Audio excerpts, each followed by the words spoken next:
tema da mensagem de hoje é: você não tem todo o tempo do mundo. Fala para quem está do seu lado: você não tem todo o tempo do mundo. E é interessante porque eu preparei essa mensagem ontem de madrugada, e hoje pela manhã eu lembrei de algo que eu não tinha ideia.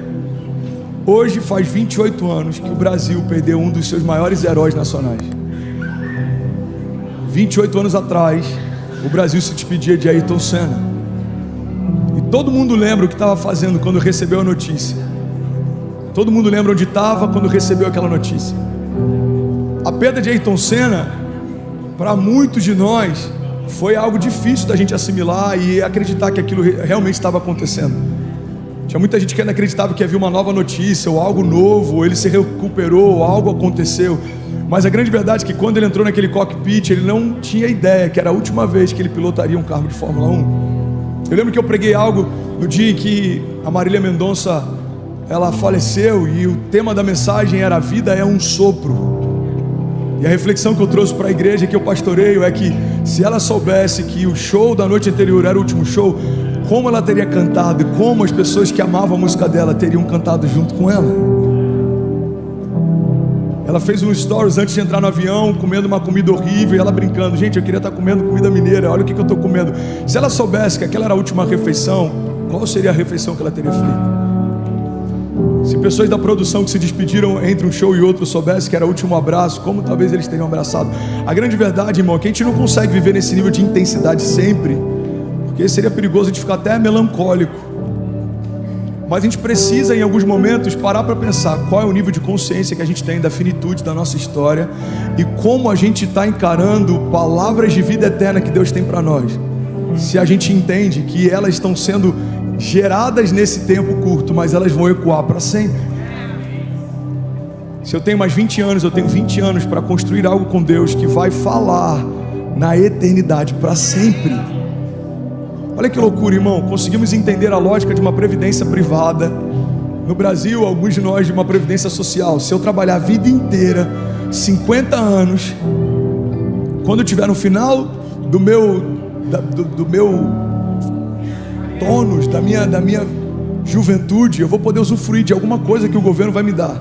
E tem muita gente que acha que isso faz sentido. Então eu vou trabalhar muito e eu vou pagar muitos impostos, e no final eu vou ganhar um pouco, e está tudo bem. Essa é a dinâmica da vida. Agora olha que loucura, tem gente que consegue sentir paz numa previdência social, mas ainda não entendeu que o que estamos construindo com Deus é o que vai nos sustentar na eternidade. E essa é a grande diferença entre salvação e galardão. Salvação é um acesso a uma vida eterna com o Pai. Galardão é a recompensa que o Pai vai te dar. Você pode ser salvo sem galardão nenhum. Você pode ser salvo apenas como alguém que creu em algum momento, confessou Jesus como teu Salvador, e that's it. Viveu como se Ele não existisse nos seus dias. Por quê? Porque não acessou o sobrenatural, não buscou milagres, não andou em fé, não andou sobre as águas. Pastor, é possível crer em Jesus e não viver o sobrenatural? Irmão, é o que mais acontece. Porque se isso não fosse tão comum, a gente não veria tantas mensagens sobre o poder de cura nos púlpitos e tanta ausência de cura na igreja. Quantas pessoas pregam sobre cura? Quantas comunidades têm vivido cura? Quantas pessoas pregam sobre prosperidade? Quantas comunidades têm vivido prosperidade?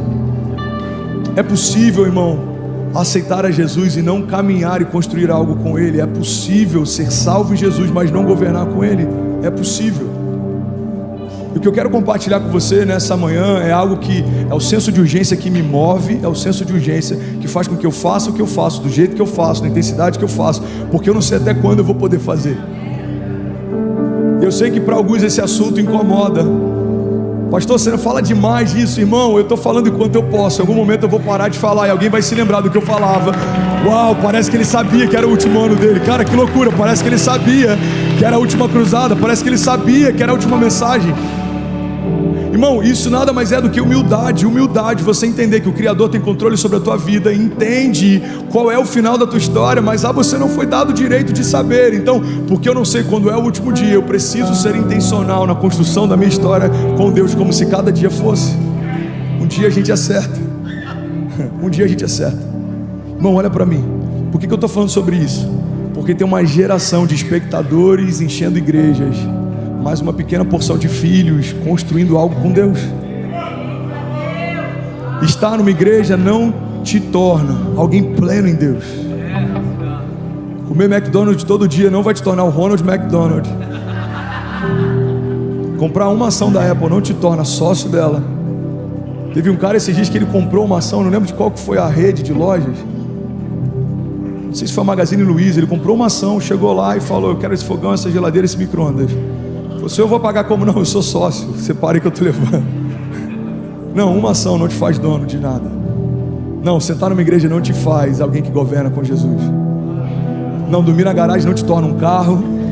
O ambiente não é o que te modifica. Não é sobre geografia, não é sobre estética, é sobre essência. Uma nova natureza te torna uma nova pessoa. Você está comigo? Tem muita gente pregando o evangelho que fala: olha, não tem a ver com o que você vai fazer. Isso é mentira, irmão. Não é mais importante o que você vai fazer, o mais importante é o que você vai se tornar. Mas porque você se tornou, agora você precisa fazer. Qual é o sentido de um rei que não reina? Qual é o sentido de um príncipe que não governa? Qual é o sentido de alguém que recebeu autoridade, mas não usa? Qual é o sentido de alguém que carrega o poder de ressurreição, mas não traz vida àquilo que estava morto? Qual é o sentido de receber de Deus a glória de Deus e não caminhar em glória? Então, o que fazemos é uma expressão de quem somos. O mentiroso se torna mentiroso porque ele fala muita mentira. Um orgulhoso porque ele tem muito orgulho. E um filho de Deus porque ele caminha debaixo de paternidade. Se servimos a um Deus de milagres, precisamos nos mover em milagres. Se cremos no Deus do sobrenatural, precisamos acessar o sobrenatural. Se cremos que Deus tem uma aliança com a gente precisa usufruir dos frutos dessa aliança. Você está comigo? Porque você não tem todo o tempo do mundo. Há 3 anos atrás eu fiz um projeto chamado YOLO, You Only Live Once, que fala sobre você só vive uma vez. E algumas pessoas me questionaram dizendo: pastor, eu discordo plenamente do que você está falando, que a gente não vive uma vez, e a vida eterna? E aquilo ali para mim deixou claro que a gente ainda não entendeu o que significa vida eterna. Vida eterna não é uma segunda chance. Vida eterna é a continuação do que você já começou a viver. Quando vai começar a minha vida eterna? Quando eu morrer? Não, tua vida eterna já começou. Porque depois da tua morte natural, você tem um destino selado, mas ele foi desenvolvido enquanto você estava de pé. Ninguém escolhe o inferno como destino, mas pessoas que vão para lá escolheram os caminhos que levam para lá. Então eu sou casado, mas eu escolhi adulterar. Então eu escolhi fazer coisas que desagradam a Deus. Eu escolhi, foi uma escolha. Você quer ir para o inferno? O cara vai falar: não, não quero. Mas você não escolheu como destino, mas você optou pelo caminho. Jesus diz: olha, eu sou o caminho, a verdade e a vida, e ninguém vai ao Pai se não for através de mim. Olha que interessante, no tabernáculo você tinha 3 véus antes de você chegar no Santo dos Santos, onde se manifestava a presença de Deus. O primeiro se chamava caminho, o segundo se chamava verdade, e o terceiro se chamava vida. Então o que Jesus está dizendo é o seguinte: olha, o primeiro véu que dava acesso ao primeiro ambiente, o segundo véu, ó, quem está com o braço cruzado, deixa eu só fazer um convite, descruza o braço, isso, relaxa, está tudo bem, estou aqui para abençoar você, relaxa, está tudo bem, sem tensão no auditório, eu estou pregando algo que vai mudar a tua história, amém? Recebe no teu espírito. Linguagem corporal tem a ver com adoração também. Você vai no Muro das Lamentações, eles estão assim, ó.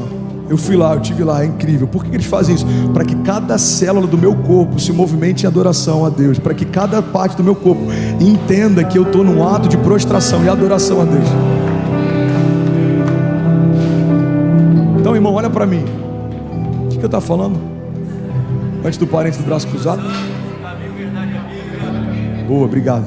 Então ele está dizendo: olha, eu sou o caminho, a verdade e a vida. É por isso que o véu se rasgou de cima a baixo. Não há mais nada que te impeça de acessar a vida de Deus.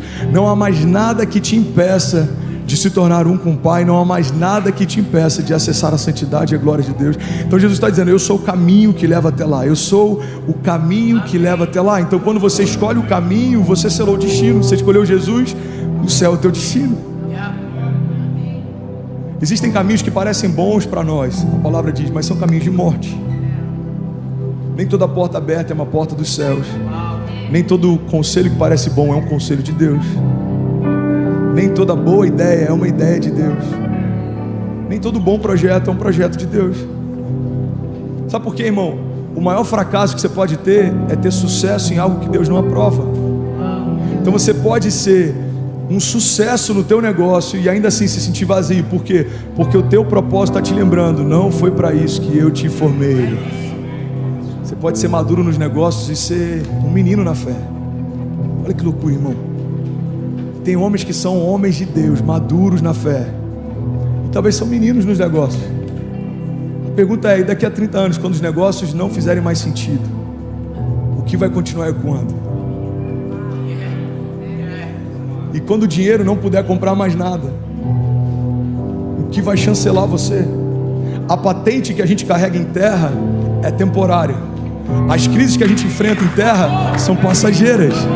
A palavra de Deus diz que tudo que a gente enfrenta, esses sofrimentos, eles são leves e momentâneos. Isso escrito por homens que enfrentaram fornalha, espada, gigantes, tempestades, mar fechado com exércitos atrás, querendo aniquilar eles. Fome em meio ao deserto e o pão descendo do céu todo dia para alimentar eles. Coluna de fogo à noite, porque o tempo era congelante. Nuvem de glória de dia, porque o calor era escaldante.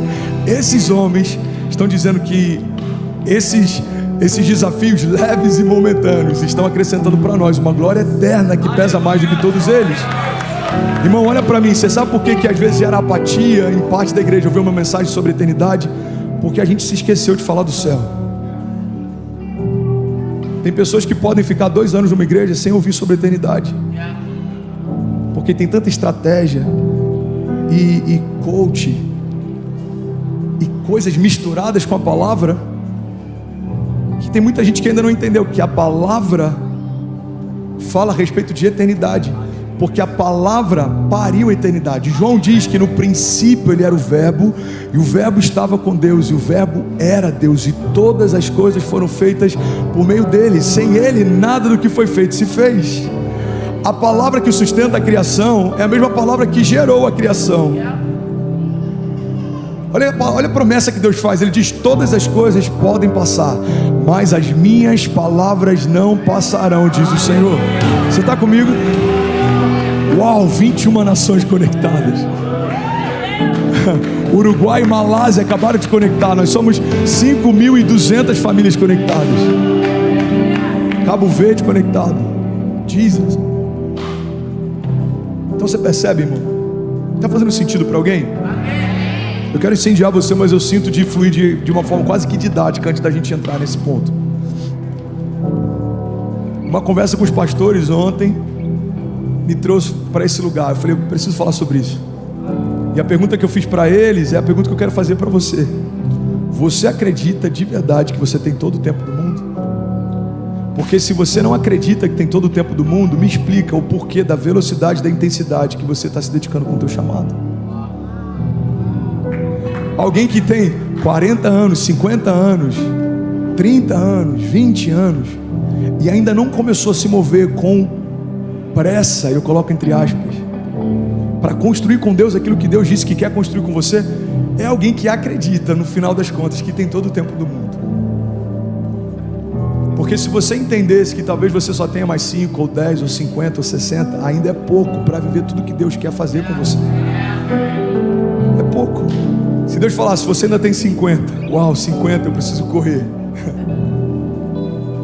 Porque tem nações que eu quero tocar, tem lugares que eu quero ir, tem experiências com Deus que eu quero viver, tem cruzadas na África que eu quero experimentar, tem coisas em Deus que eu quero, tem orfanatos que eu quero poder construir, tem hospitais em lugares que não tem, que eu quero poder de alguma forma contribuir.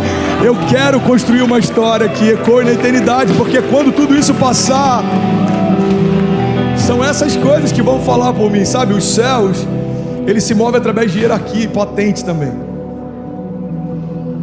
Deve ser muito triste ser alguém de autoridade entre os homens, mas sem nenhuma autoridade nos céus. Deve ser muito triste, irmão, ser servido em tudo, ser mimado por Deus em tudo. Deus te dá a graça para gerar recursos e você ter conforto. Deus te dá graças para ter unção criativa e você criar mercados que não existem, você liderar em mercados que não existem. Mas nos céus a sua patente ser só de alguém que foi salvo e nunca viveu o chamado eterno que tinha. É por isso que a gente vê pessoas simples, algumas nem sabem falar direito, mas são extremamente usadas por Deus. Por quê? Porque entre os homens são simples, mas nos céus carregam autoridade. Eles abrem a boca e coisas acontecem. Pessoas que tiveram encontro com Deus, pessoas que carregam algo de Deus, pessoas que entenderam que aquilo que está sendo acumulado nos céus vai falar para sempre, aquilo que está sendo acumulado na terra vai durar por um tempo. Irmão, olha para mim. Estava falando com os pastores ontem, alguns são bem sucedidos nos negócios. Eu falei, irmão, não esquece, a tua herança vai ficar para alguém, mas o teu galardão é a recompensa que Deus vai deixar para você. Então você pode acumular milhões, você só tem alguns anos para usufruir, mas o seu galardão você vai ter a eternidade para usufruir. Você está comigo? Amém. Faz sentido?